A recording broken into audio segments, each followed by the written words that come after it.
Prologue. Imagine for a moment that you're walking down a busy street. People you've never met before walk past you. Some are staring at their phones with a frown. Others are holding their chins high as if they're in control of everything around them. A couple is arguing a few feet away. She crosses her arms. He looks down at the ground. Without exchanging a single word with either of them, you can already sense something. That intuition that appears unbidden is the first spark of what we might call mind reading. It's not magic or divination, but a silent observation that allows you to get closer to people's emotional truth. The fascination with understanding what others think or feel is not new. Since ancient times, humans have sought clues beyond words. In medieval markets, a merchant would assess a buyer by the way he or she caressed a coin before paying.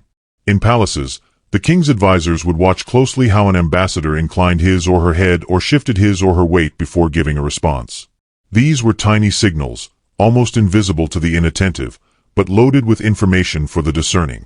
The reason this ability appeals to us so much is because it gives us an evolutionary advantage. Understanding what someone is thinking without them saying it can help prevent a conflict, detect a lie, or identify an opportunity. A simple blink that is faster than normal in a poker player can reveal nervousness. A slight backward movement during a negotiation can indicate resistance. A steady gaze, accompanied by relaxed shoulders, can show absolute confidence. These are fragments of a language we all speak without realizing it, the language of the body. Body language is the key that opens the door to the subconscious. Words pass through conscious filters. We think before we speak, we choose our phrases, we modulate our tone. But gestures, postures, changes in breathing, or the dilation of our pupils occur without our complete control. The body is honest by nature, even when the mouth lies. That's why a politician can deliver an impeccable speech, but if, when faced with an awkward question, his feet point toward the exit, his body has already said what it really wants, to leave. Let's consider an everyday example. You're in a work meeting and a colleague says they're open to new ideas. However, their arms remain crossed and their torso leans slightly back. Although their words say yes, their body whispers no. This contradiction between verbal and nonverbal language is where the truth lies. The subconscious can't lie as well as the mouth, and that's why learning to decipher it is like having a map of what's really happening. Now imagine an intimate conversation with someone close to you. Maybe that person tells you they're fine, but their shoulders slump and their hands nervously play with an object. Without meaning to, your mind detects the dissonance, and something in you activates. You know it's not right. That instant perception is the door to a deeper understanding, an invisible bridge between two people that goes beyond spoken words. The impact of understanding the silent language is so great that it changes the way you interact with the world. You begin to notice how people position themselves in an elevator, how a stranger holds your gaze for half a second longer than usual, how the tone of a laugh reveals whether it's genuine or forced. And the most fascinating thing is that these signals are happening all the time, even right now, all around you. The air we breathe is full of microgestures and reactions that tell stories, and most people completely ignore them. Let's give another visual example. A person enters a room where several conversations are underway. Before she says a single word, we can observe how quick and firm her steps are, how her shoulders remain erect, and how her chin is slightly raised. We don't need her to tell us that she feels confident. Her body has already conveyed that. Now the scene changes. Someone enters with short steps, looking at the floor, arms pressed against her body. This hunched posture requires no translation. Her nonverbal message is clear, and anyone who knows how to observe can interpret it. Reading body language not only allows us to understand others, but also to anticipate their reactions. If a salesperson notices a customer tilting their head and squinting their eyes, they can interpret this as a skeptical assessment of a proposal. If, on the other hand, the customer opens their mouth slightly, nods slowly, and leans forward, there's a high probability that they're interested and open to further negotiations. The power of this advanced reading is immense. It's like being able to read the second page of a book before the other person even finishes the first. But beyond business, this understanding has profound human value. Detecting a shadow of sadness on a friend's face before they realize it, noticing the accumulated fatigue in a loved one's posture, or sensing the tension in a child's jaw before they explode into words are forms of connection that strengthen bonds and allow for timely intervention. And this is where the real magic begins. When you realize that reading minds, through body language, isn't about controlling others, but about understanding them in ways they haven't verbalized themselves. It's about listening to what isn't said, paying attention to the invisible, seeing with the eyes of the body. But before continuing, please share your audiobook in the comments below, and if this message resonates with you, give it a thumbs up and share it.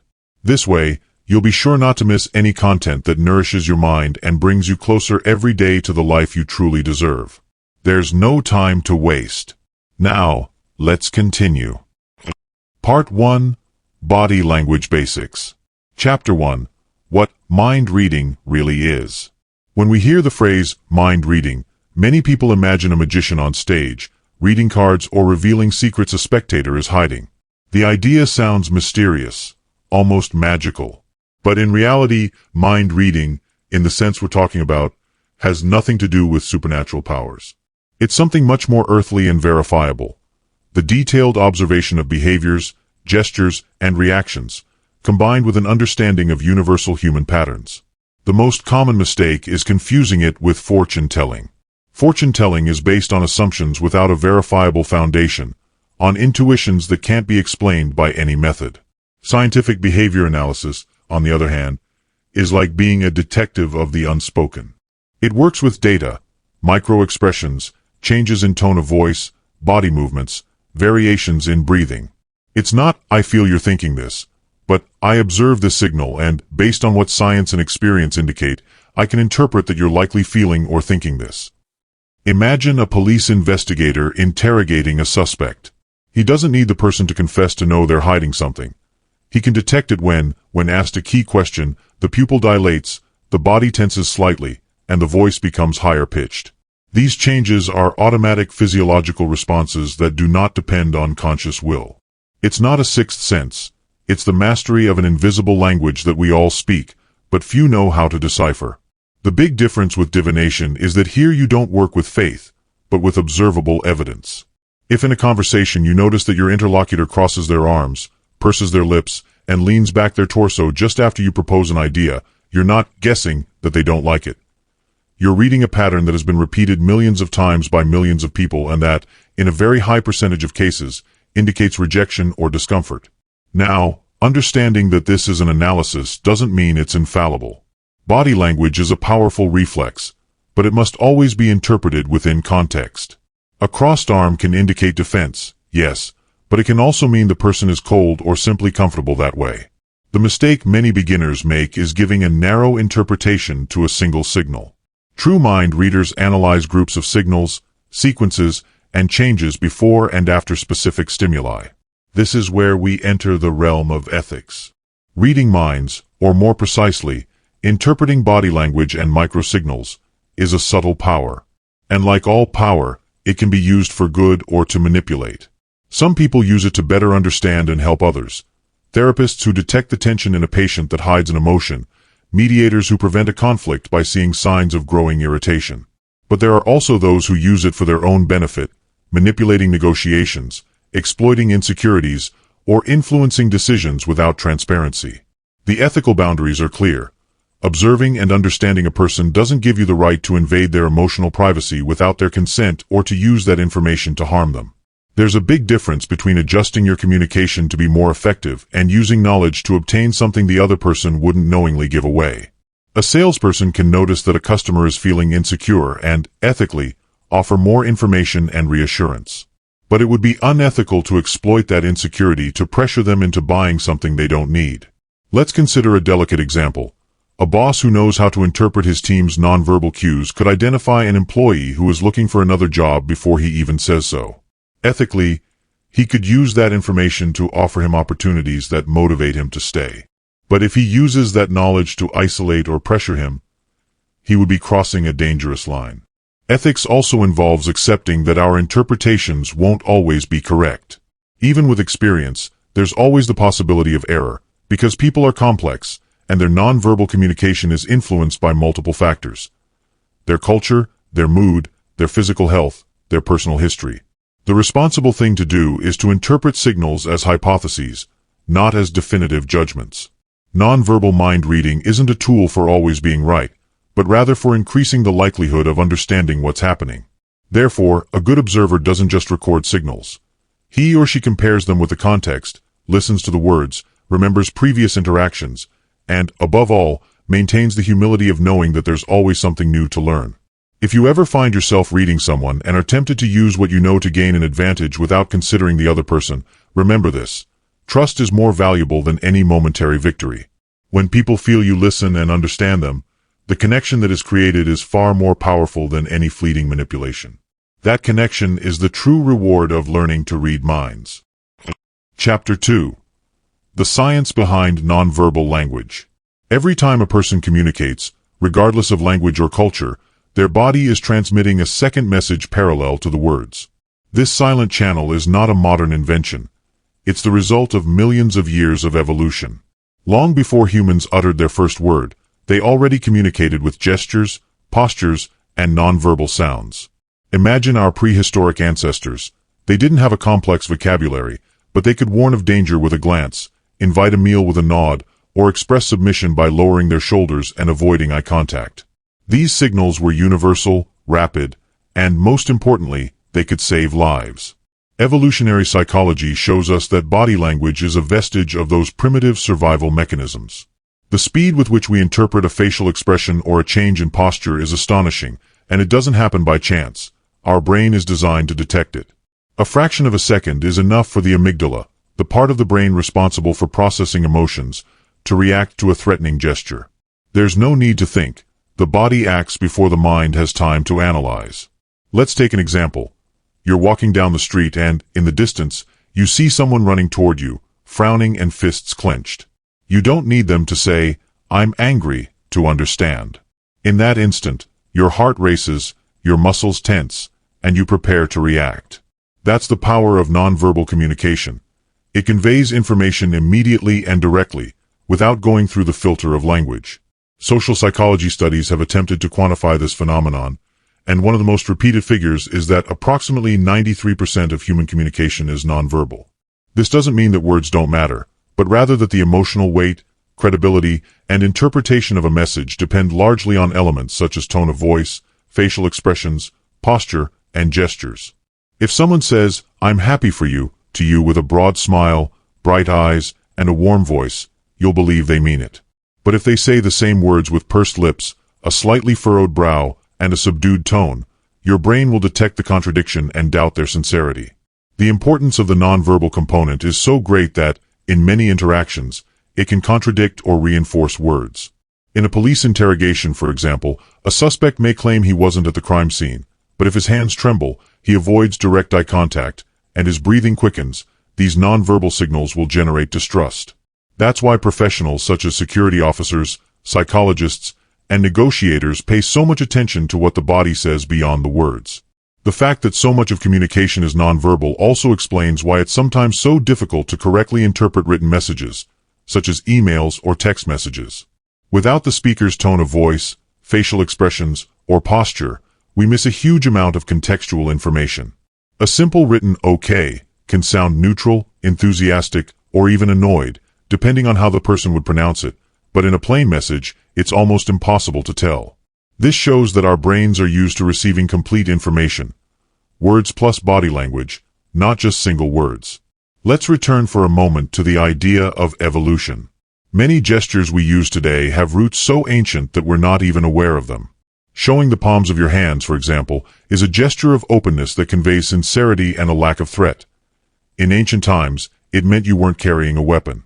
Raising your eyebrows briefly when you see someone you recognize is a universal friendly gesture, present even in tribes that have never had contact with other cultures. These behaviors are so deeply embedded in our biology that we perform them without thinking, and in doing so, we send clear signals to others. Understanding that body language is not a mere complement, but the primary basis of our communication, completely changes the way we view human interactions. It's not just about noticing whether someone smiles or frowns, but about perceiving the whole picture. How they move, how they occupy space, how they breathe, how their microexpressions appear and disappear in milliseconds. It's like seeing two layers superimposed on each other, the layer of words and the silent layer, which often says more. The science of nonverbal language also shows us that this channel is difficult to fake for long. You can control your voice and posture for a couple of minutes, But maintaining that consistency under stress is almost impossible. A politician can rehearse gestures for a speech, but if they're asked an unexpected question that makes them uncomfortable, their microexpressions will betray their true reaction. Therefore, skilled observers don't look for isolated signals, but rather for changes in a person's baseline behavior, how they normally act and what variations appear when faced with different stimuli. This connection between evolution, biology, and psychology is why body language is so universal and so powerful. It doesn't matter whether you speak Spanish, English, or Japanese. A gesture of fear, an expression of surprise, or a defensive posture conveys the same message to any trained observer. This universality makes nonverbal language a tool as effective as it is ancient, and although we have inherited it from our ancestors, it remains absolutely relevant in the modern world. Chapter 3. The Foundations of Conscious Observation. Observing is not the same as looking. Looking is a mechanical act, something we do without thinking. The eyes receive images and the brain processes them automatically. Observing, on the other hand, involves intention. It involves directing your gaze with purpose, paying attention to what's happening in front of you and, at the same time, to what's moving at the edges of your vision. Most people think they see everything around them, but the truth is that our attention is often narrowed to a specific point, as if we were walking with a flashlight that only illuminates what's in front of us, leaving everything else in darkness. Learning to see beyond the obvious means turning on more flashlights, expanding your field of perception, and training your mind to detect details that would normally go unnoticed. Imagine walking into a cafe. If you're distracted, you'll only notice what's on your table or in front of you. But if you practice mindful observation, you'll register how the barista changes her smile when talking to different customers, how a man in the corner checks his watch every few seconds, or how a couple near the window is sitting too far away from each other, their bodies leaning in opposite directions. These are small, ongoing stories, visible only to those who choose to look. The key to developing this skill lies in mindfulness. Mindfulness is not only a concept associated with meditation, but a practical tool for observation. It involves being present in what is happening, without the mind wandering into memories or anticipations. When you apply mindfulness to reading body language, every gesture becomes more vivid. A person blinking more rapidly than usual, someone rubbing their neck while answering a question, a subtle change in breathing pattern. These are like notes in a melody that, if you listen carefully, reveal the emotional state of the person in front of you. A good observer trains both focal and peripheral vision. Focal vision is what we use to focus on something specific. Someone's smile, a hand movement, an object they're holding. Peripheral vision, on the other hand, captures what's happening around us without having to move our eyes directly. Both are necessary. A clear example is a basketball player advancing with the ball. Their eyes may be fixed on a teammate, but their peripheral vision allows them to perceive an opponent approaching from the side. In the realm of communication, this means maintaining eye contact with someone while registering whether they cross a leg, whether their shoulders change position, or whether their hands tense under the table. Training peripheral perception is an exercise that anyone can do in their daily life. A simple way is to choose a fixed point in front of you and try to identify, without moving your eyes, how many elements you can perceive to the sides. At first, you'll notice little, but with practice, you'll begin to register movements, colors, and gestures in that lateral space that you previously ignored. This skill, applied to reading people, allows you to capture sudden changes in a room, detect third-party reactions in a conversation, or notice that someone is watching you even when you're not looking directly at them. Another essential aspect of mindful observation is comparing it with the person's baseline. It's not enough to simply observe a gesture. You have to understand whether it's normal for that individual or whether it represents a change. For example, some people always speak while moving their hands a lot, and in them, this gesture doesn't indicate nervousness. However, if someone who normally keeps their hands still starts moving them agitatedly in the middle of a conversation, this change can be a sign. Mindful observation isn't about accumulating loose data, but about connecting patterns and detecting significant variations. It's also essential to eliminate biases.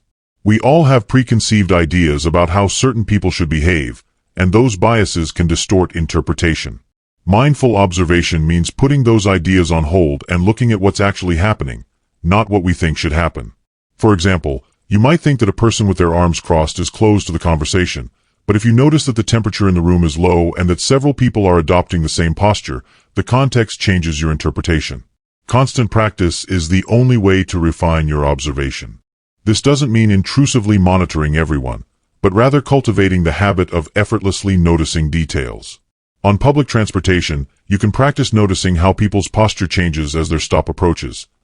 In a restaurant, how someone reacts when receiving the wrong dish. In meetings, who leans forward when a topic interests them and who retreats when uncomfortable. The more you practice, the faster and more natural your ability to see beyond the obvious will become. Over time, conscious observation becomes almost automatic. Your senses begin to pick up more information without you having to force them. You'll notice how someone purses their lips slightly when they hear a certain name, how their eyebrows slightly raise when they hear a number, or how their shoulders relax after receiving a reassuring response.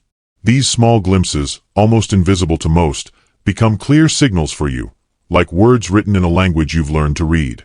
True mastery of observation lies not in seeing too much, but in seeing what's relevant. The world is full of movements, gestures, and postures, but not all of them have meaning. Mindful observation teaches you to filter out the noise, to focus on what reveals emotions or thoughts, and to do so accurately, without rushing to judgment. Thus, what was once a chaos of signals becomes a silent conversation between bodies, gestures, and gazes, open only to those who know how to pay attention. Part 2. Anatomy of Body Language. Chapter 4. The Face, the Mirror of the Soul. The face is a living canvas that, no matter how skilled a person is at controlling their words, constantly reveals our deepest emotions. No matter how skilled a person is at controlling their words, their face tends to betray them in milliseconds. These fleeting reactions, called microexpressions, are like flashes of truth that cross the surface before the social mask settles again. A frown that appears and disappears in less than a quarter of a second can indicate disagreement, frustration, or concern, even if the lips are saying, "I'm fine." The key is to train the eye to capture these almost imperceptible movements, because their sincerity lies in their speed. They are so rapid that the person's conscious mind doesn't have time to edit them out. Microexpressions were studied in depth by psychologist Paul Ekman, who identified that these reactions are universal and do not depend on culture or language. For example, a child in Japan and an elderly person in Chile will display the same gesture when feeling disgust. The nose wrinkles, the upper lip raises, and the eyes may narrow slightly. This pattern is not learned. It's biological. The challenge, for those seeking to read minds through faces, is to fine-tune their attention to notice these signals, even when the conversation seems calm. Imagine someone offers you a compliment, but just after saying it, a micro-expression of contempt crosses their mouth. A corner of their mouth lifts on only one side for a moment. That tiny signal, invisible to many, can change your entire interpretation of the interaction. There are 7 universal expressions that are repeated in all human beings, and that constitute the basic alphabet of visible emotions. The first is joy, characterized by the raising of the corners of the lips, the appearance of crow's feet around the eyes, and a distinctive sparkle in the gaze. The second is sadness, in which the eyebrows tilt upward in the center and the eyelids droop, conveying evident emotional weight. The third is fear, with wide-open eyes, raised eyebrows, and tense or slightly parted lips. The fourth is surprise, which shares some elements with fear, but with the mouth open in a more relaxed manner and without the tension in the jaw. The fifth is anger, where the eyebrows come together and lower, the lips are pursed, and the facial muscles tense overall. The sixth is disgust, with the aforementioned wrinkling of the nose and the raising of the upper lip.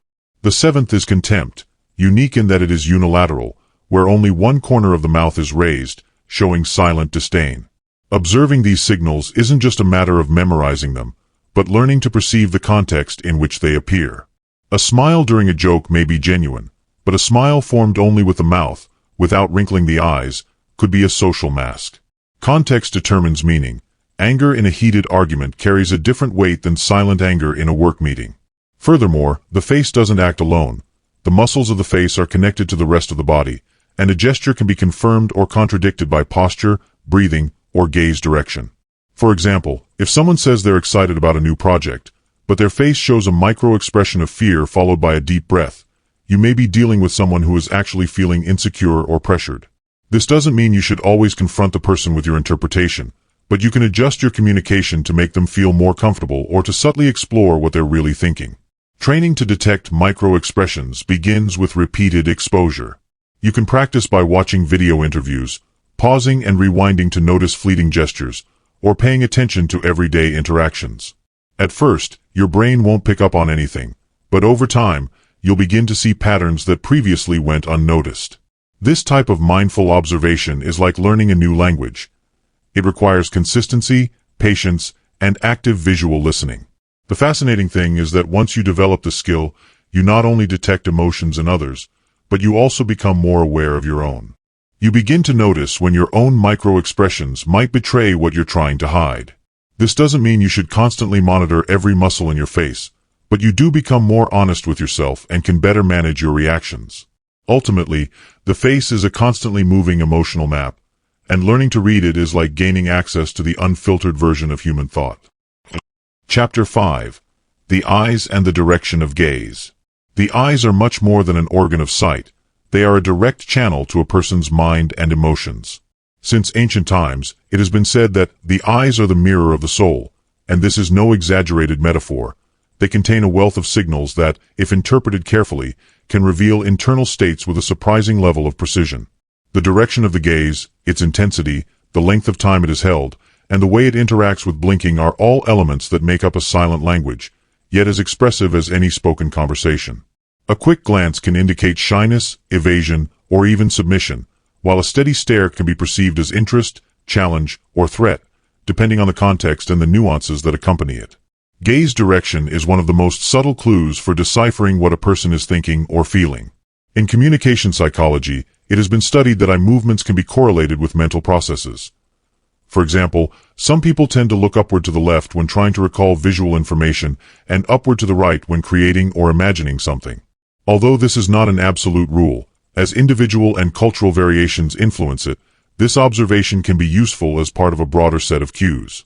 A person who avoids direct eye contact during a key moment may be experiencing discomfort, hesitation, or even a fear of being discovered, although it may also simply be a personality trait. When it comes to detecting signs of interest, a prolonged, attentive gaze is a powerful indicator. If someone leans slightly forward, keeps their eyes focused on you, and their blinking slows down, they're likely fully focused on what you're saying. On the other hand, if their eyes start to wander toward other people, the door, or a clock, their mind may no longer be on the conversation. Pupil dilation is also an interesting sign. In situations of interest or attraction, the pupils tend to expand involuntarily, a phenomenon linked to the autonomic nervous system. Conversely, in moments of hostility or discomfort, the pupils may contract. Although it's not always easy to notice these changes without specific training, learning to observe them can give you a notable advantage in reading intentions. Lying is a delicate area in the interpretation of eye contact. Contrary to popular belief, not all liars avoid eye contact. In fact, some use it excessively to try to appear sincere. The trick is to spot inconsistencies. If someone holds your gaze steadily, but their body language withdraws, their voice fluctuates, or their breathing changes, they could be compensating for a falsehood. Others, on the other hand, will look down or avert their eyes at key moments, especially just before or after answering a question. It's important not to base an accusation of lying on a single eye gesture. It's always the combination of signals that offers the most reliable interpretation. Discomfort often manifests itself in flickering glances, rapid changes of direction, and more frequent blinking than normal. When someone wants to leave a conversation or an awkward situation, their eyes may search for physical exits, a door, a window, or simply any other point that breaks the visual connection. This pattern of visual searching is a clear indicator that the person wants to change the scene, even if they remain verbally engaged. Learning to recognize it can help you adjust the course of the interaction, either to ease tension or to gracefully close a topic. Eye contact, on the other hand, is an extremely powerful tool of influence when used with intention and balance. Appropriate eye contact builds trust, conveys confidence, and projects honesty. In a negotiation setting, for example, maintaining a firm but non-aggressive gaze can establish your position more effectively than any argument. The key is to find a middle ground. Too much eye contact can come across as intimidating or invasive, while too little can be interpreted as insecurity or disinterest. To use eye contact as a tool of influence, it's helpful to think of it as a natural rhythm within the conversation. A good communicator doesn't maintain constant gaze, but rather alternates moments of intense connection with strategic pauses to allow the other person to process the information. These pauses also serve to soften emotional intensity and prevent the interaction from being perceived as a confrontation. In leadership settings, this conscious management of eye contact can inspire loyalty and respect, as people tend to trust those who communicate with a confident gaze that is consistent with their words. It's also important to consider cultural differences in interpreting eye gaze. In some cultures, looking directly into the eyes of an authority figure may be considered a sign of defiance, while in others it's a sign of respect. A good observer adapts their eye contact strategy to the social norms of the environment, avoiding misinterpretations that could lead to unnecessary friction. Similarly, in personal contexts, it's crucial to calibrate the intensity of the gaze according to the degree of trust between the parties. In situations of high emotional tension, eye contact can act as an anchor. For example, when someone is nervous or anxious, a calm and steady gaze can convey reassurance and help stabilize the tone of the conversation. This is especially useful in environments where persuasion relies not only on logical arguments but also on managing emotional states, as is the case in sales, conflict mediation, or team leadership. As you develop the ability to read and manipulate eye signals, your communication becomes more precise and persuasive. Not only will you better interpret what the other person is feeling or thinking, but you'll also be able to adjust your own gaze to guide the interaction toward the desired outcome. This skill, combined with interpreting microexpressions and analyzing other body language, makes you a more well-rounded communicator, capable of navigating both superficial conversations and dialogues of great emotional depth. Chapter 6. Hands and Arms. The hands and arms are one of the most expressive and often underestimated parts of the body in nonverbal communication. Through them, we express openness, closure, power, insecurity, or even deceit, often without realizing it. An attentive observer can read nuances in these gestures that words fail to convey, and sometimes even detect what the person is trying to hide. Imagine someone sitting across from you during an important conversation. If they keep their palms open and visible, it conveys availability and openness.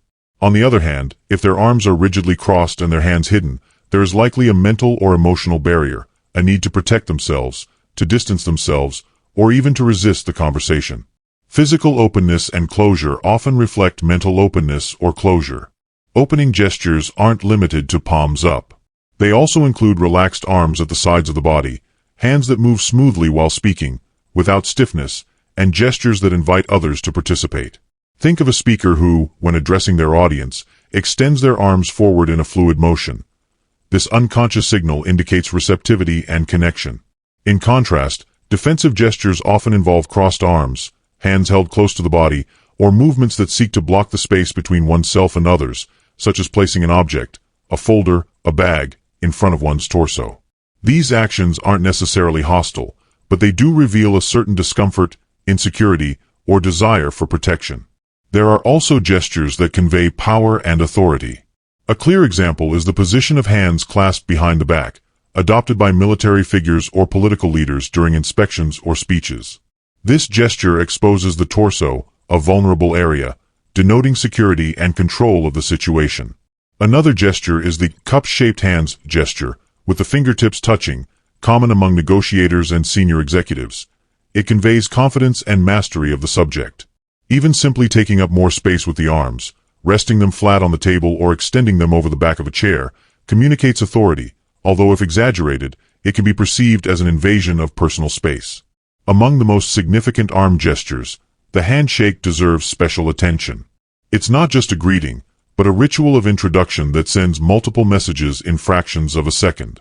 A firm, but not excessive, handshake projects confidence and respect. A weak handshake can be interpreted as insecurity or disinterest, while one that is too firm can be perceived as an attempt at domination or intimidation. Duration also matters. A touch that is too brief can feel cold, while a prolonged one can feel awkward. In international contexts, even the handshake has cultural nuances. In some regions, gentleness and brevity are valued more, while in others, firmness and closeness are preferred. The arms and hands also serve as rhythmic markers for speech. When someone accompanies their words with harmonious movements, the message gains clarity and persuasion. This is no coincidence. The brain tends to synchronize visual and auditory information, so a well-coordinated gesture reinforces understanding and emotional impact. However, excessive gesturing, with rapid or erratic movements, can convey nervousness or distraction. Balance is key. In tense situations, hands reveal subtle signs of stress. Wringing your fingers, rubbing your palms, or playing with objects are all nervous releases that indicate anxiety. On the other hand, still, controlled hands, without extreme rigidity, communicate calm and confidence. In negotiations or interviews, learning to maintain controlled and open body language can make a difference in how others perceive you. Arms also interact with proxemics, the management of personal space, to reinforce messages. A brief, cordial hug can seal an emotional alliance. Conversely, a gesture of rejection, such as moving an arm away to avoid contact, can sever the connection. Even the way we place our arms on a table during a conversation can establish hierarchies. Firm, open arms suggest willingness and leadership, while arms tucked in and close to the body indicate reserve. Ultimately, hands and arms are powerful tools for communicating without words. Mastering their use and learning to read them accurately allows us to interpret emotional states, intentions, and attitudes that would otherwise go unnoticed. It's not about forcing artificial gestures, but rather developing a full awareness of what our limbs express and what those of others reveal to us, in order to move with greater clarity and effectiveness in any human interaction. Chapter 7. Posture and Body Movement. Posture and body movement are fundamental pillars of nonverbal language, as they represent the structure upon which all other gestures, glances, and expressions are based. From the moment a person enters a room, even before uttering a word, their posture conveys clear messages about their emotional state, their level of security or insecurity, and their disposition toward the situation and the people present. An upright posture, with relaxed shoulders, an open chest, and a neutral head position, projects confidence and serenity. Conversely, a slouched posture, with slumped shoulders and a downward head, can denote shyness, discomfort, or even resignation. The body acts as a mirror of our internal state, and although some people try to mask it, postural signals tend to escape conscious control. Posture also influences how we feel.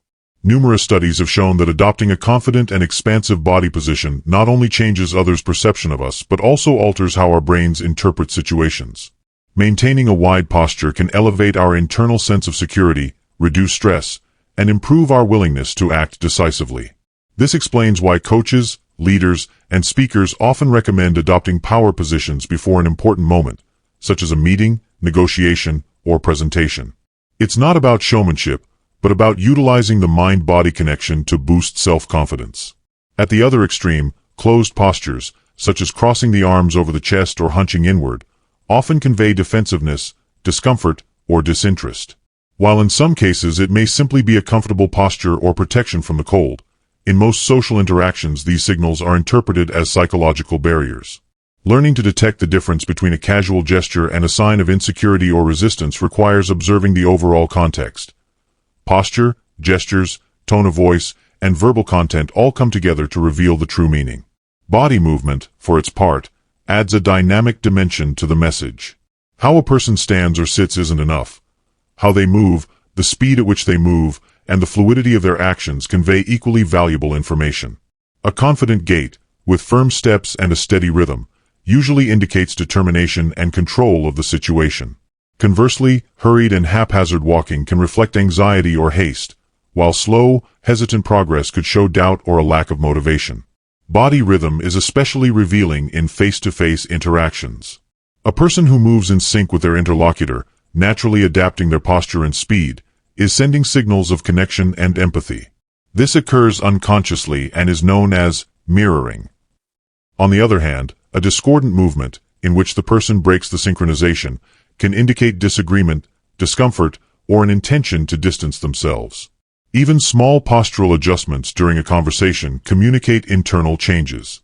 A slight forward lean can show interest and attention, while retreating or moving away suggests a need for space or a loss of interest. These nuances are especially visible in negotiations or discussions, where body microreactions can anticipate the direction the conversation will take before key words are spoken. The use of personal space is closely linked to posture and movement. Getting too close without a clear reason can be interpreted as invasive, while maintaining an excessive distance can be perceived as disinterest or rejection.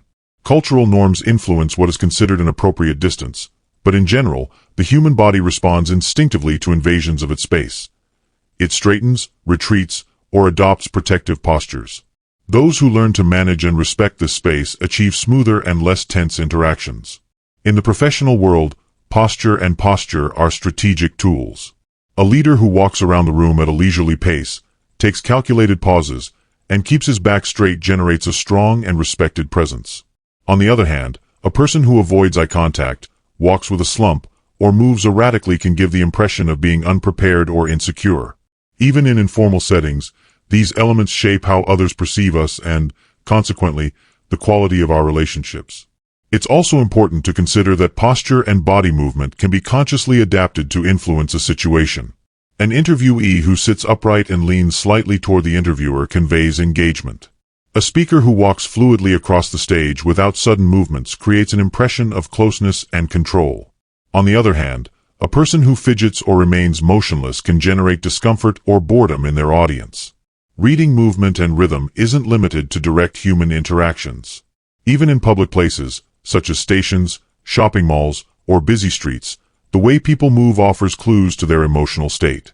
A group moving in a tight formation with purposeful steps is usually motivated and confident, while someone wandering aimlessly may be distracted, lost, or in a state of introspection. Ultimately, posture and body movement are like a silent language that we all speak, but few consciously master.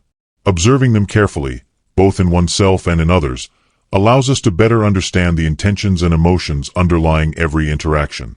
And, most valuable, learning to intentionally adjust them can become a powerful tool for inspiring confidence, projecting authority, and generating genuine connection in any social or professional setting. Chapter 8. The Use of Personal Space, Proxemics. Personal space is one of the most powerful, yet most subtle, aspects of nonverbal communication. Every person carries an invisible bubble that marks the boundaries of what they consider a comfortable distance. When someone gets too close, that bubble bursts, and the body responds automatically. It may be a step back, a sudden tensing of the shoulders, or even a change in gaze to avoid confrontation. These reactions aren't always conscious, but they are deeply rooted in our biology and the way we've evolved as a species. The distance we consider appropriate isn't universal. It changes depending on factors such as culture, age, context, and the type of relationship we have with the other person. In cultures like Japan, for example, physical distance is a sign of respect and privacy. Getting too close can be interpreted as an invasion or impoliteness. In contrast, in Latin American or Mediterranean countries, conversations typically occur at much shorter distances, and physical contact such as a touch on the arm or a hug is a normal part of the interaction. Understanding these cultural differences not only helps avoid misunderstandings, but also allows us to adapt our behavior to strategically build trust and closeness. In business, for example, an executive who knows how to maintain the appropriate distance during a negotiation can convey respect and professionalism, while in a social context, gradually shortening that distance can help generate warmth and empathy. Invading personal space isn't always negative. In fact, it can be a very effective tool of influence if done subtly. Moving slightly closer during a key moment in a conversation can increase the feeling of intimacy and make the other person pay more attention to what we're saying. However, if done abruptly or excessively, it will have the opposite effect. It will generate discomfort and mistrust. The key is to read the signals. If the person maintains eye contact, relaxes their shoulders, or even leans toward us, they're likely comfortable with the proximity. Conversely, if they take a step back, cross their arms, or avert their gaze, the wisest thing to do is step back and give them back their space. Control of personal space also manifests itself in how we position ourselves in relation to others. In a group, the person in the center or most visible position is often perceived as the authority figure, while those who remain on the fringes convey a more passive or observer position. Similarly, entering someone's private zone, approximately less than half a meter, can have a very different effect depending on the context. In a romantic relationship, it can intensify the emotional connection, but in a professional conversation, it can be inappropriate or invasive. Social intelligence lies in recognizing when and how to adjust our distance to reinforce the message we want to convey. There are even studies that show that, in leadership environments, the ability to manage space is just as important as verbal skill. A leader who knows how to get close enough to inspire trust, but also how to step back to grant freedom, projects confidence and control without needing to impose authority. This notion also applies to conflict resolution.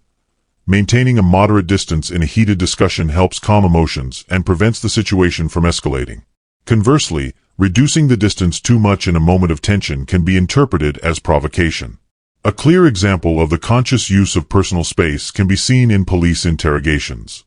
Trained officers know that starting at a comfortable distance allows the person to relax, but gradually moving closer at key moments can increase psychological pressure and lead to revealing information.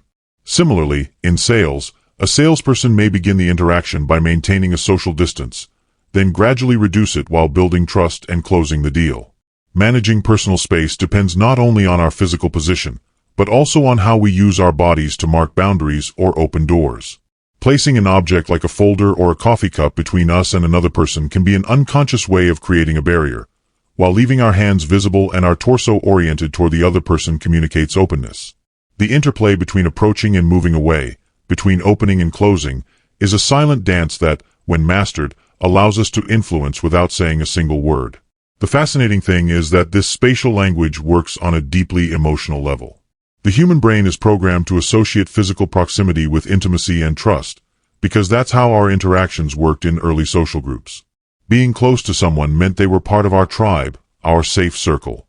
So today, getting physically close to someone can reactivate that same ancient mechanism, generating a sense of connection that words alone couldn't achieve. Mastering proxemics doesn't mean manipulating, but rather understanding that the space we leave or occupy speaks for us. It's a silent tool that, used with respect and awareness, can open doors, resolve tensions, and strengthen bonds. The next time you're in an important conversation, pay attention to that invisible bubble, to how it expands or contracts, and you'll discover that often what defines the course of an interaction isn't what is said, but the distance from which it is said. Part 3. Advanced Interpretation. Chapter 9. Detecting inconsistencies between words and gestures. Inconsistencies between what a person says and what their body expresses are like tiny cracks in a seemingly perfect facade. They are subtle details that, if one learns to see them, reveal more truth than any verbal statement. When someone speaks, their body language usually naturally accompanies the message. Their hands move with the rhythm of the words, their face reflects the emotion being conveyed, and their posture matches the tone. But when there is a disconnect, the body becomes an involuntary giveaway. Imagine a person who claims to be calm while their hands wriggle and their feet repeatedly tap the floor. Or someone who claims to trust you, but at the same time crosses their arms and moves away slightly. These signs don't always mean a lie, but they indicate internal tension, emotional conflict, or discomfort. The so-called nonverbal noise is precisely this set of signals that can distort interpretation if not analyzed carefully. It's not about observing a single gesture and jumping to conclusions, but rather identifying patterns and comparing them with the context. For example, a shrug can mean uncertainty, disinterest, or simply physical discomfort due to the chair the person is sitting in. Filtering out this noise requires patience, repeated observation, and the ability to read the environment. If someone avoids eye contact with you during a meeting while speaking, they could be nervous about your reaction, withholding information, or simply tired.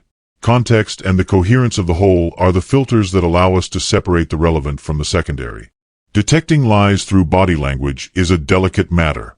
No one displays a universal sign of deception, but there are micro-indicators that, when combined, increase the likelihood that the information is not entirely sincere. These include fleeting micro-expressions of fear or guilt, sudden changes in tone of voice, rapid blinking, increased breathing rate, or automatic movements such as touching the face or neck. It's common for a person to lie by maintaining exaggerated eye contact as an unconscious form of excessive control to compensate for the insecurity they feel. Another common clue is the delay between what is said and the accompanying gesture. If someone says, "I love that idea," and smiles a second later, this delay could indicate that the emotion was fabricated. A practical example can be seen in negotiations. A buyer might say, "Your price seems fair," while wrinkling their nose in a gesture of displeasure. If the seller only hears the words, they'll consider the sale closed. But if they notice the incongruous gesture, they'll know they need to explore further, perhaps by offering additional benefits or adjusting terms. The same thing happens on a personal level. A partner who says, "No problem," but avoids your gaze and turns slightly toward the door is showing that something is up. It's not about immediate confrontation, but rather about opening a space for the person to feel safe and express what they really think. The challenge is not only detecting inconsistencies, but deciding what to do with that information. Sometimes, People lie or dissemble not to deliberately deceive you, but to protect themselves, avoid conflict, or buy time. Interpretation must always be accompanied by empathy and prudence. Mastering this skill doesn't mean becoming an obsessive lie catcher, but rather a conscious observer who knows when words and gestures dance in harmony, and when, even if they sound good, they are out of sync. Chapter 10. Body language in specific contexts. Body language, although universal in certain aspects, acquires nuances and different strategies depending on the context in which it is used. Understanding how to adapt it to specific situations such as business and sales, personal relationships and seduction, as well as interviews and negotiations, is essential to enhance influence and generate the desired impact. In a business and sales context, for example, every gesture conveys a message that can either strengthen or weaken a client's trust. A salesperson who maintains an upright posture, open gestures, and firm but non-invasive eye contact conveys confidence and credibility. On the other hand, a slouched body, hidden hands, or nervous movements arouse distrust. The handshake is key here. It should be firm, brief, and accompanied by a sincere smile, avoiding excessive force that could be interpreted as aggressiveness or dominance. Controlling personal space is also important. Getting too close can be intimidating, while staying too far away can give a feeling of coldness or disinterest. In this environment, body language must reinforce authority and at the same time proximity, demonstrating a willingness to listen and adapt to the client's needs. In the world of sales, there's one detail that many people overlook: rhythm and synchronization with the customer. Subtly imitating their gestures or posture, known as nonverbal rapport, creates a subconscious bond that increases trust and the willingness to buy. If the customer leans forward, responding with a similar lean communicates interest and attention. However, this must be done subtly to avoid appearing artificial. The use of your hands is also essential. Accompanying explanations with smooth, open movements reinforces the clarity of the message and avoids the feeling of manipulation. Furthermore, knowing when to remain silent and simply nodding at key moments can be as persuasive as a well-structured argument.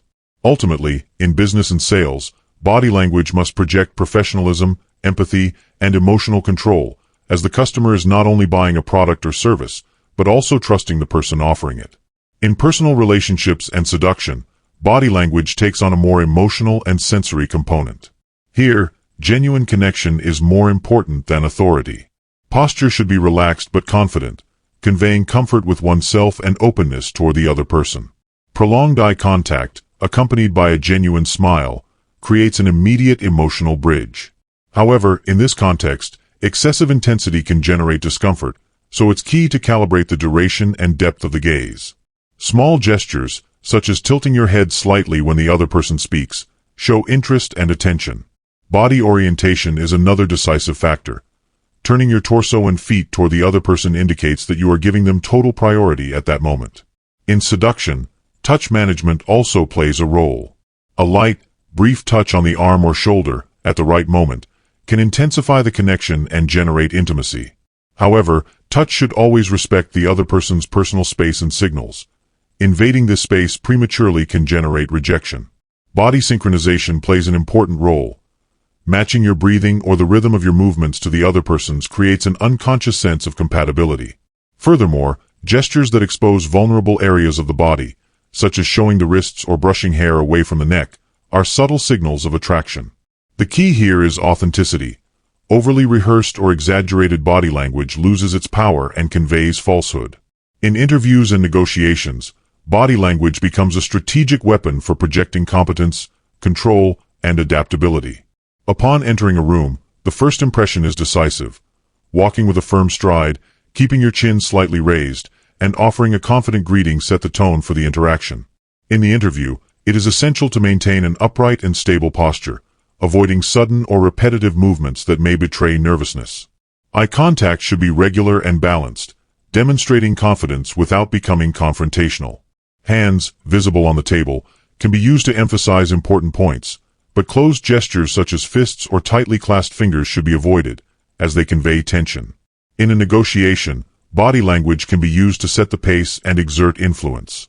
Leaning slightly forward when making a proposal demonstrates interest and engagement, while backing off slightly after raising a point allows the other party space to process the information. Calm breathing and a steady tone of voice reinforce the perception of self-control. It's also vital to detect the other party's nonverbal cues. If they cross their arms, purse their lips, or avert their gaze, they may disagree or require more information. A skilled negotiator not only monitors their own body language but also adapts their strategy in real time based on the nonverbal feedback they receive. In all these contexts, the common denominator is the coherence between what is said and what the body conveys.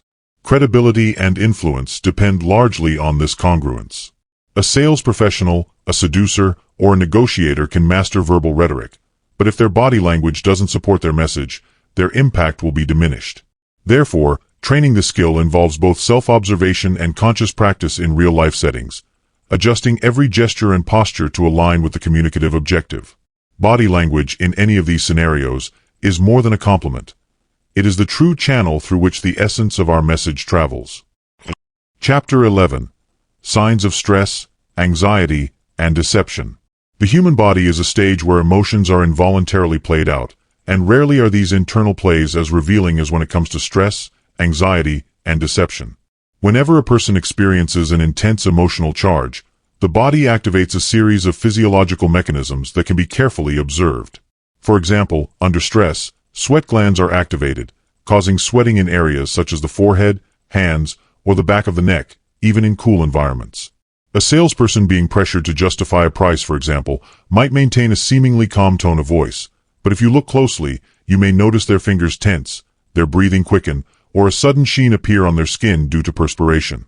These small indicators, although subtle, are windows into a person's inner world. Anxiety, although similar to stress in many ways, has its own bodily imprint. An anxious person may perform repetitive movements without realizing it, rubbing their hands together, constantly touching their hair, biting their lips, or swinging a leg. These types of rhythmic gestures act as outlets for accumulated tension, and although they may have innocent explanations, their appearance in moments of pressure can indicate an altered emotional state. A clear example can be seen in job interviews. While the interviewer asks a key question, the candidate may respond confidently verbally, but their hands search for something to manipulate, such as a pen or a folder, constantly moving it. When we talk about deception, the signals become more complex. Lying is cognitively costly. The mind must construct a story, keep it coherent, and ensure that body language doesn't betray it. This creates micro-tensions that filter into posture, tone of voice, and gestures. A liar may try to stare at you to demonstrate honesty, but when doing so, their blinking decreases or increases oddly. There may also be micro-pauses just before responding, an indication that they are fabricating information. However, the most common mistake is to believe that an isolated signal, such as crossing the arms, automatically equates to a lie. The correct approach is to observe patterns and consistency in behavior.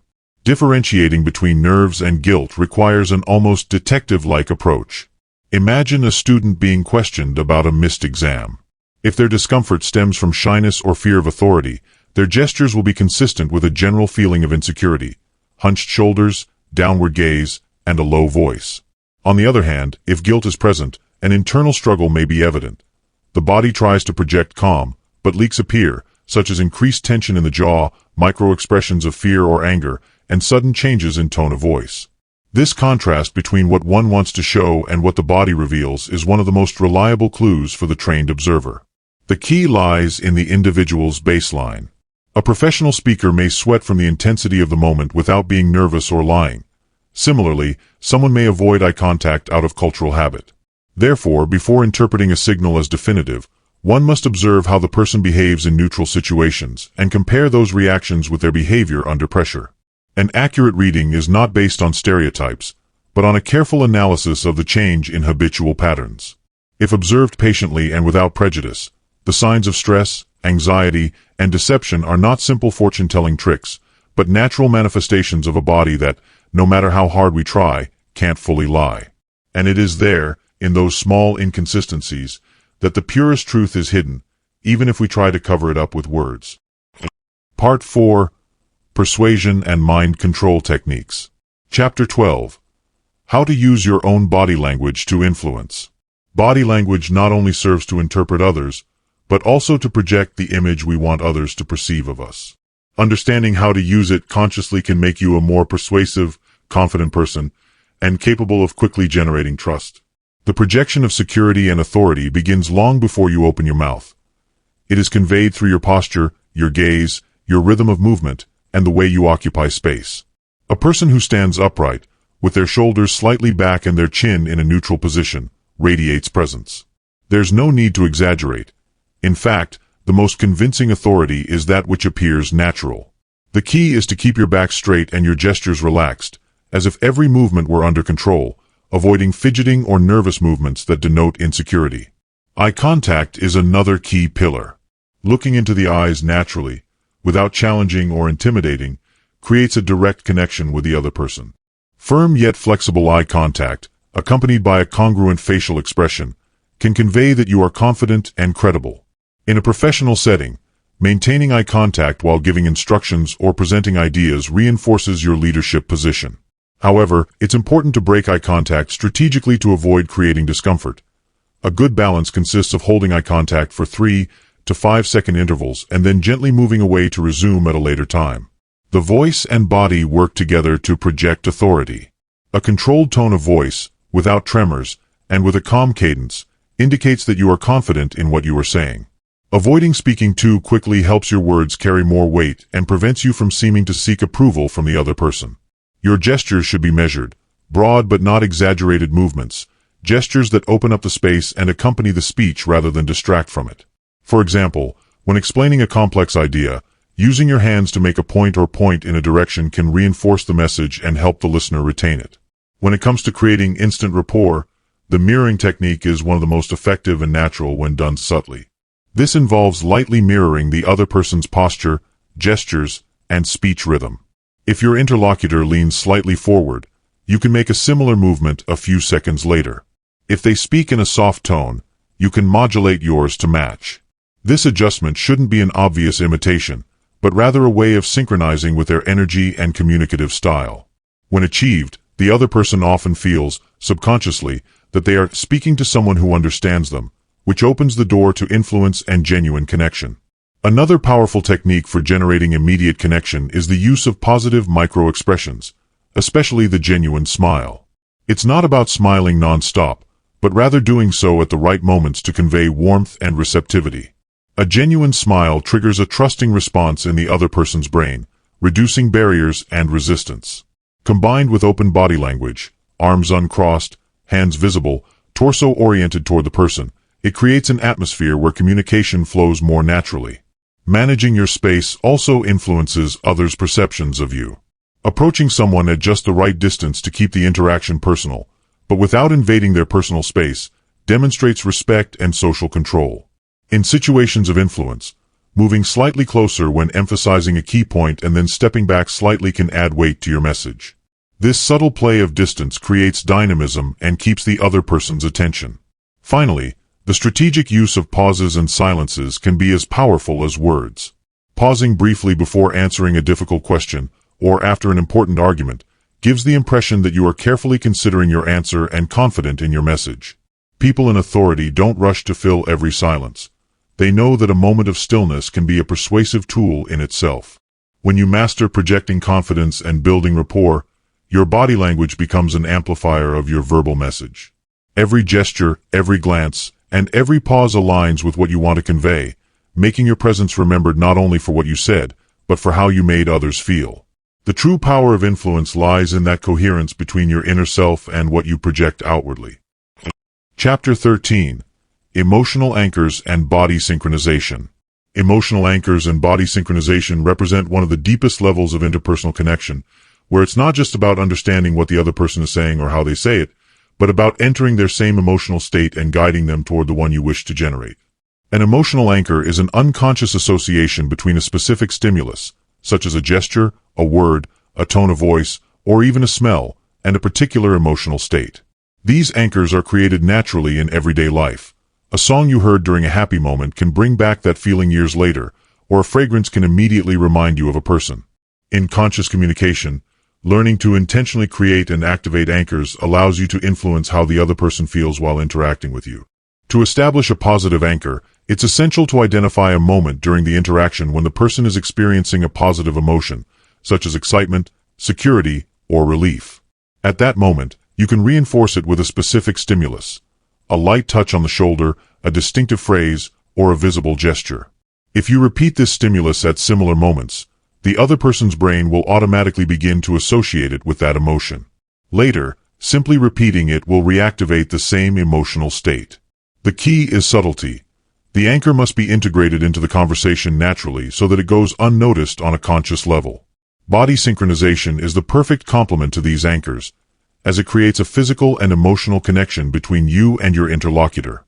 It involves adapting your posture, movements, and breathing to the other person's rhythm.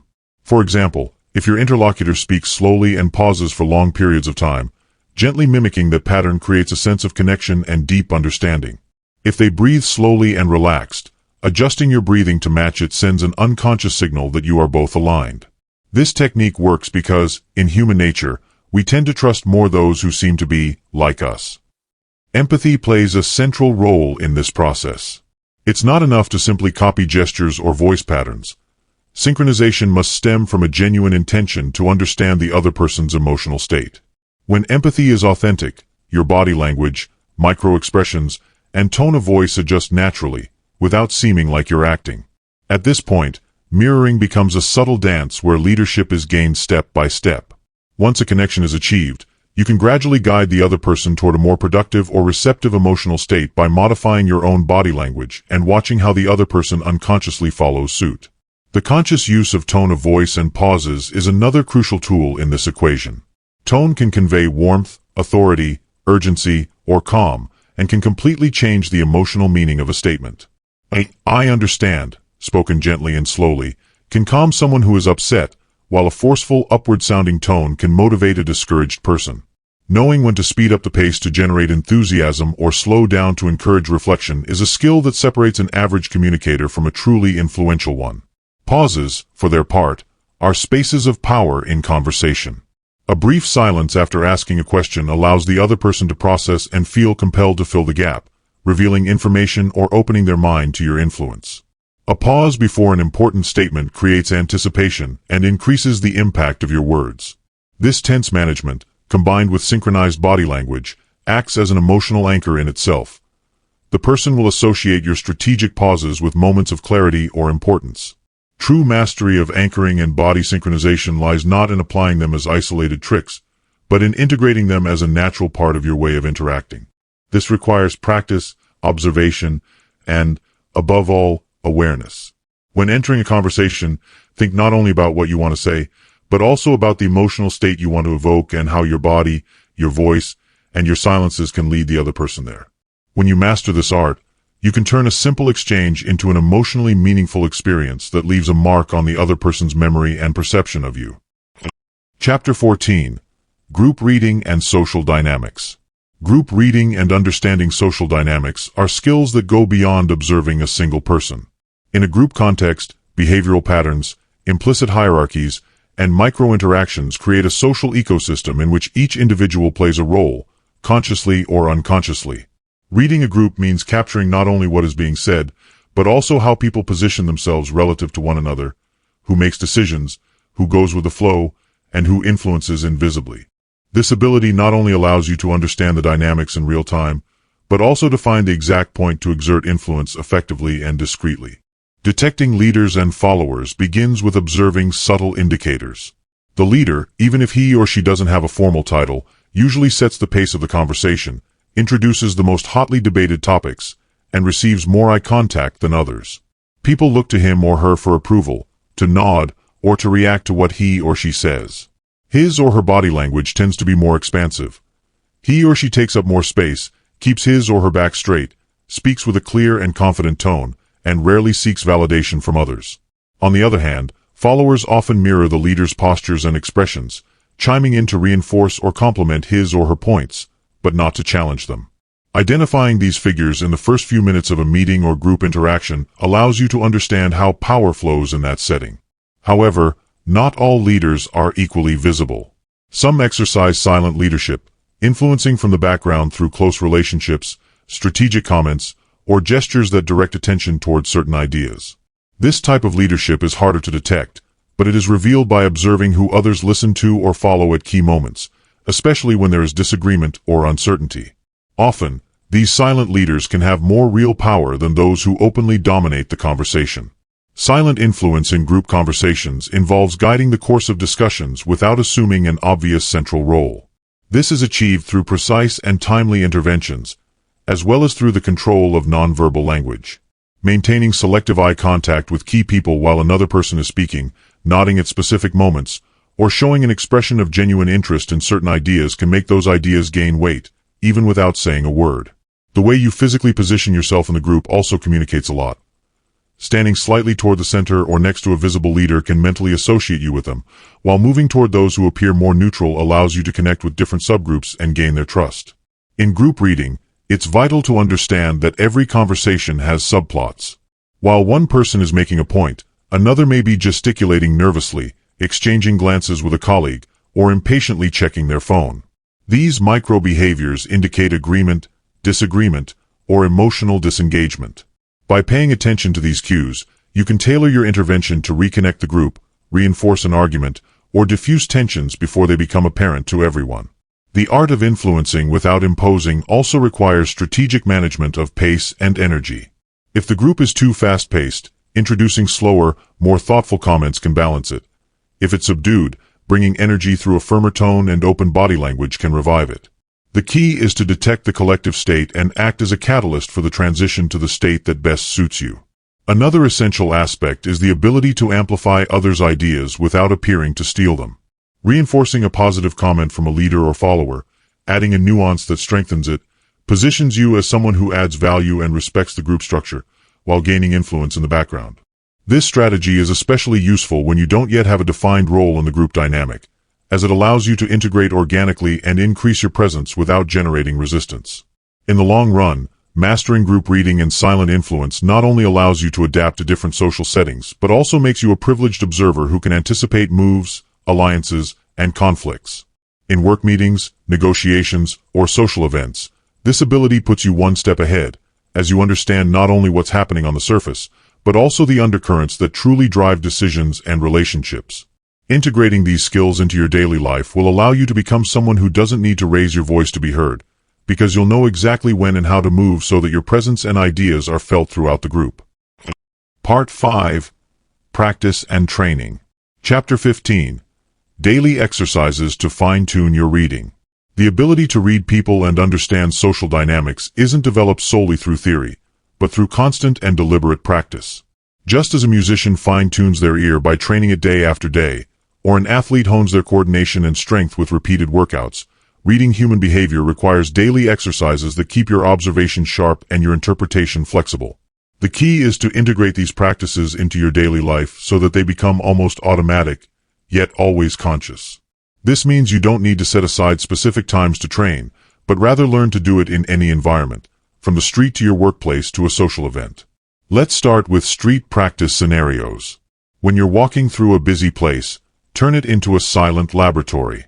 Observe people as they move, their walking pace, the direction of their gaze, whether they're upright or slouched, and how they interact with their surroundings. Ask yourself, do they seem rushed or relaxed? Are they avoiding eye contact or seeking connection? Are their shoulders tense or loose? These small details tell stories. Someone with long, quick strides might be focused on getting somewhere, while a person stopping to window shop is likely more open to distractions or interactions. Also pay attention to micro-interactions, a brief exchange of smiles, a gesture to let go, an impromptu hello. Each of these moments is an opportunity to identify emotional and social patterns. At work, the exercise takes on a different tone. Here, you don't just observe momentary behaviors, but also patterns repeated over days and weeks. Notice how your colleagues react to certain people, who seeks approval from whom, who seems to take the initiative, and who withdraws when there's tension. Observe meetings. Who talks the most? Who interrupts and who avoids being interrupted? Who nods frequently even when not speaking? Learn to mentally record facial expressions when changes are announced, when someone proposes an idea, or when you receive criticism. This mental record is key to understanding what motivates people and how you can adapt your communication to connect better.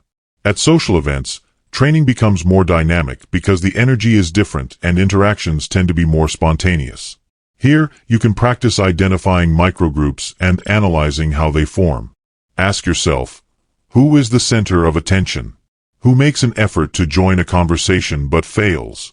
What nonverbal cues invite you closer, and which ones block access? Also, pay attention to changes in the atmosphere. A joke that breaks the tension, a comment that changes the subject, an arrival that disrupts the group. In these settings, you can also practice silent influence, testing changes in your posture, tone of voice, or eye contact to see how others' responses adjust. Mentally recording patterns is like creating your own internal file of human behaviors.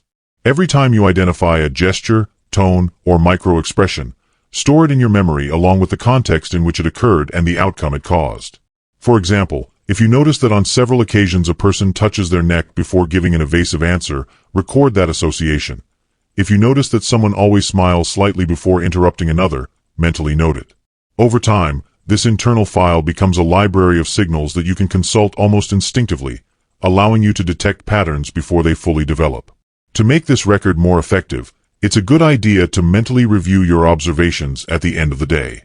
Briefly review the most significant interactions you witnessed or participated in.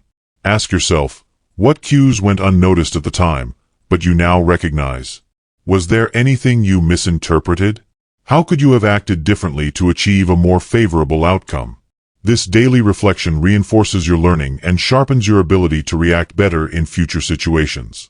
Over time, the combination of consistent practice in different settings and building a solid mental record will allow you to read and interpret body language and social dynamics with increasing accuracy. Observation will become second nature, and you'll no longer need to make a conscious effort to detect patterns. You'll see them automatically, almost as if you had an always-on internal social radar.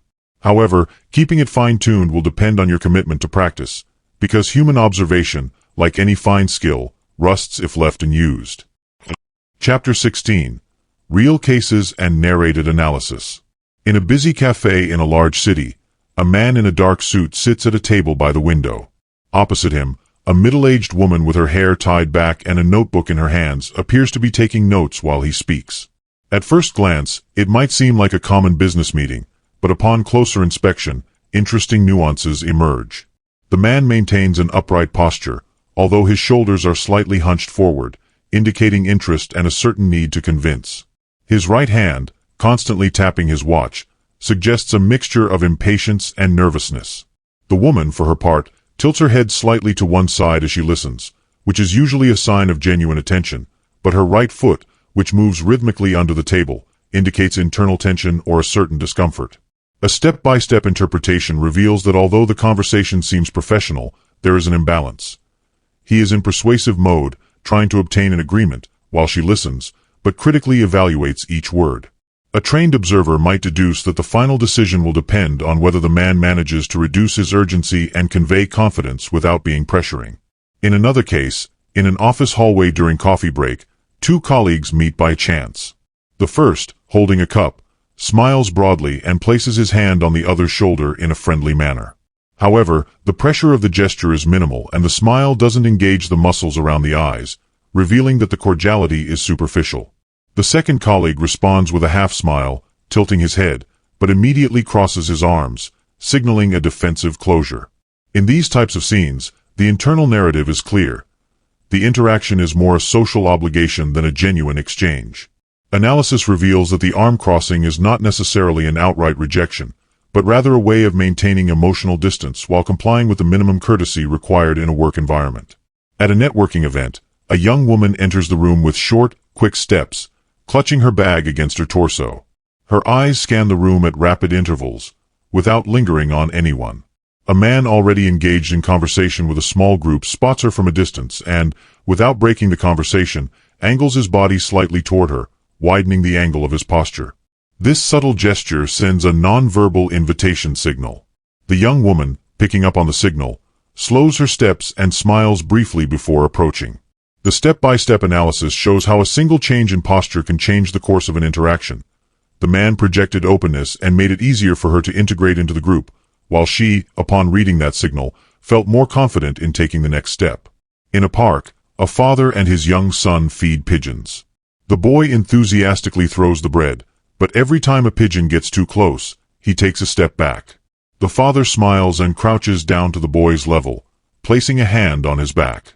Although it seems a simple and tender moment, a close reading reveals a dynamic of trust. The father adjusts his height to reduce the perception of authority and increase the boy's sense of security, while his steady touch conveys emotional support. This type of body language strengthens the relationship and models how the boy, in the future, will manage interactions with a world he perceives as uncertain. In a team meeting, a person presents a proposal. While speaking, a colleague at the corner of the table leans back, clasps his hands behind his head, and smiles slightly. At first glance, this might seem like a relaxed posture, but analysis reveals that this is a position of dominance. Opening one's chest and taking up more space conveys confidence and superiority. The slight smile adds a touch of skepticism or condescension. The presenter, perceiving this, begins to accelerate the pace of his sentences and avoid eye contact with that person, which indirectly weakens his position with the rest of the team. The lesson from this case is that it's not enough to present ideas clearly. You also need to know how to manage the micro-threats to authority that arise in group interactions. In a restaurant, a couple chats while waiting for their food. She maintains constant eye contact, but her hands grip the edge of the table. He, however, glances toward the door every few seconds, as if waiting for someone else. The tension is palpable. When the waiter arrives, they both interrupt their conversation, but she continues to stare at him while smiling at him. This combination of signals reveals that, although she outwardly tries to remain calm, her attention is completely focused on the man's behavior. Analysis shows that the misalignment between her words and nonverbal cues creates dissonance. He may be verbalizing something neutral, but his body language projects distraction or disinterest, and she is taking in every detail. In each of these cases, the step-by-step interpretation process begins with pure observation. Posture, movements, expressions, and microgestures. It then contextualizes the interaction. Where the interaction takes place, what relationship exists between the people, and what external elements may influence it. Finally, all the pieces are integrated to build a coherent reading of what's happening beneath the surface. With enough practice, this sequence of analysis becomes faster and more accurate, allowing you, even in real time, to adjust your behavior to influence the outcome or simply to better understand those around you. Chapter 17. Common mistakes and how to avoid them. One of the biggest problems when interpreting body language is the natural tendency to quickly jump to a conclusion. Our minds are wired to look for patterns and fill in information gaps with assumptions based on previous experiences. This can be helpful in situations of immediate danger, where instinct must act quickly, but in the conscious and professional analysis of nonverbal behavior, this haste becomes a serious error. A single gesture, isolated from context, is not definitive proof of anything. Seeing someone cross their arms doesn't automatically mean they're defensive or unreceptive. They may simply be cold, or it may be their usual posture to feel comfortable. Therefore, one of the fundamental principles for avoiding errors in body reading is observing repeated patterns and evaluating congruent signals before making any judgments. In practice, it is essential to understand that body language is profoundly influenced by cultural, personal, and situational factors. A gesture that signifies respect in one culture may be interpreted as submission in another. Eye contact, for example, is valued as a sign of honesty and confidence in many Western countries, but in others, such as several Asian cultures, avoiding direct gaze is a sign of respect. A common mistake is to interpret other people's behavior through the prism of our own cultural norms, ignoring the differences that modify the meaning of each gesture. A competent observer must shed prejudices and build a cultural reference base before interpreting, keeping in mind that the universality of some gestures does not invalidate the great diversity of nuances that exist. Another common mistake is relying solely on immediate memory to record observed behaviors. Although we can recall general impressions, the mind tends to distort or fill in the missed details with assumptions. To avoid this, it's advisable to develop a systematic method of observation, whether by taking discrete notes, mentally recording with keywords, or using recordings when the situation legally and ethically permits. Recording not only helps prevent distortion of facts, but also allows for review and detection of patterns that weren't evident in real time. Furthermore, this habit trains the mind to focus on objective data rather than hasty interpretations. Overinterpretation is also a problem that affects those just beginning to study body language. Once you learn to recognize certain signs, there's a temptation to see them everywhere and always attribute the same meaning to them. This leads to misdiagnosis and a loss of credibility for the observer. For example, If you know that touching one's face can indicate discomfort, you might mistakenly conclude that every time someone does it, they're lying, ignoring that perhaps they were just itching or adjusting their hair. Body language cannot and should not be interpreted mechanically. It requires a holistic analysis that considers the sequence of gestures, context, and consistency with verbal discourse. A crucial point that is often overlooked is the importance of the observer's emotional and physical state. If you are tired, distracted, under stress, or emotionally involved in the situation, your ability to pick up signals and analyze them objectively will be impaired. This can lead to misperceptions or giving undue weight to certain gestures that catch your attention but have no real relevance. Maintaining a clear mind, an attentive posture, and a neutral approach is just as important as having technical knowledge. A good body language reader must also self-observe to ensure their conclusions are not contaminated by their own internal state. Respect for context is another essential principle that, when ignored, leads to misinterpretations. Observing a gesture in a formal meeting is not the same as observing it in an informal conversation between friends, nor is interpreting signals in a negotiation setting the same as interpreting them in a leisurely moment. The same gesture can radically vary in meaning depending on the circumstances, the relationships between the people present, and the purpose of the interaction. For example, a slight smile during a tense negotiation may be a sign of strategic trust, while in a social context it could indicate genuine friendliness. To avoid this type of confusion, it is necessary to always assess where, when, and with whom the gesture occurs before assigning it meaning. Another common mistake is not considering a person's baseline signals, that is, their usual behavior when relaxed and in a neutral environment. Each individual has their own repertoire of natural gestures and postures, which may differ significantly from statistical norms. If you interpret a change in behavior without knowing their starting point, you could consider strange something that is actually perfectly normal for that person. Therefore, whenever possible, it is advisable to observe the individual at different times and in different environments to establish a reference baseline. Finally, one of the most damaging mistakes is using body language knowledge as an unethical tool for manipulation. While reading signals can provide an advantage in communication and influence, using it to deceive, intimidate, or exploit others' weaknesses is not only morally questionable, but can also breed distrust and deteriorate relationships in the long run. True mastery in this discipline lies in better understanding others to improve communication, resolve conflicts, and strengthen bonds, not to obtain unilateral benefits at the expense of others. Avoiding these mistakes requires patience, humility, and constant practice. Body language is a powerful but delicate tool, demanding a balance between precise observation and respect for human complexity. Remembering that every gesture is a piece of a larger puzzle, that every context contributes nuances, and that interpretation must be based on multiple and coherent evidence will allow your analyses to be more accurate and, above all, more fair. Thus, over time, you will be able to become a reliable observer, capable of seeing beyond the obvious without falling into the traps of haste, prejudice, or overinterpretation, always using this knowledge to build bridges rather than erect barriers. Epilogue. Imagine that the journey we've taken together throughout this extensive learning process is like a long walk along a path that, at first, seemed foggy and mysterious, but that gradually became more illuminated. The art of reading minds, in reality, is not a mystical power or a supernatural ability. It is the result of attention, sensitivity, discipline, and, above all, respect for the humanity that inhabits every gesture, every silence, every nuance of the tone of voice. Getting this far means that you now possess a map to decipher what previously seemed indecipherable. You've learned that microexpressions are not simple muscle contractions, but instant windows into a person's inner world. That posture is not just a matter of comfort or style, but a silent manifesto of emotional states and perceptions, that the direction of a gaze can reveal as much as an entire speech.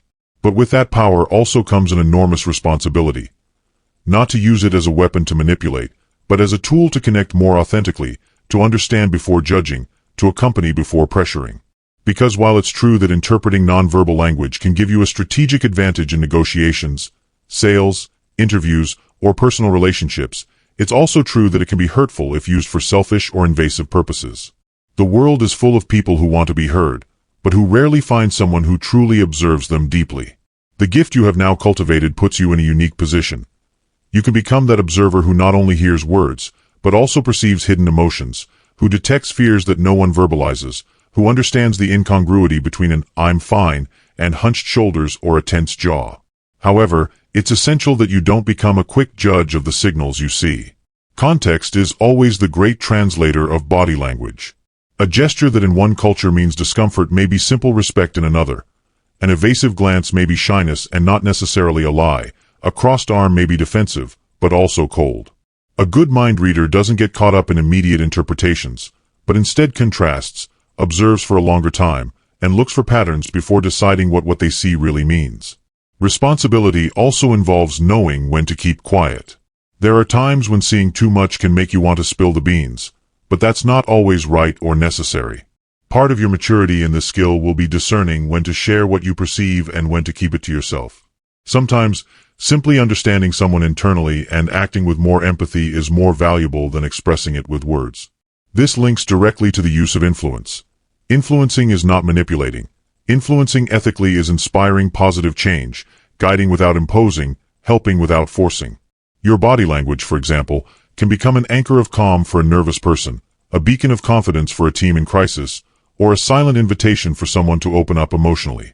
Continuing to develop this skill is a lifelong commitment. Human beings change, cultures evolve, social contexts transform, and with that, nonverbal language also acquires new nuances. Therefore, the study never ends. You can delve deeper by reading recent research, watching videos with the intention of analyzing gestures, practicing in real life in places where there is a lot of human interaction such as airports, coffee shops, or events. Another excellent way to grow is through feedback. Ask trusted people to give you their perspective on your own body language, because understanding how others perceive you is key to adjusting and projecting what you truly want to communicate. It's also helpful to keep an observation journal. Write down situations that caught your attention, the signals you detected, what you thought they meant, and, if possible, the actual outcome to verify your interpretation. Over time, you'll see patterns that will strengthen your accuracy and prevent misinterpretations. Similarly, practicing active empathy will allow you to interpret from a more human than a technical perspective. Don't forget that behind every signal there's a story, and your job isn't to dissect the person as if they were an experiment, but to understand them as a whole. Finally, this path invites you to remember that communication is a two-way bridge. It's not just about reading the other person, but also about conveying with your own body the respect, openness, and sincerity you wish to receive. The way you sit, the eye contact you maintain, the smile you choose to give, or the space you choose to respect are all messages that can open or close doors in a relationship. The coherence between your verbal and nonverbal language will always be your most powerful calling card. If your body and your words tell the same story, your influence will be authentic and your capacity for connection limitless. At this point, the real secret is no longer in seeing what others don't see, but in understanding what many see, but few understand. The art of reading minds, like any art, is perfected with patience, practice, and purpose. And now that you've mastered it, the question that remains is, how are you going to use it? The answer to that will define not only your success as a body language reader, but also the ethical and human imprint you'll leave on the people you cross paths with. Because the greatest power lies not in discovering what others feel, but in using that discovery to build bridges that previously seemed impossible. So, if this audiobook inspired you and you're ready to continue delving deeper into your personal growth and inner transformation, I invite you to discover another eye-opening audiobook that will change the way you see the world, your decisions, and your potential. Click here, and I'll see you there.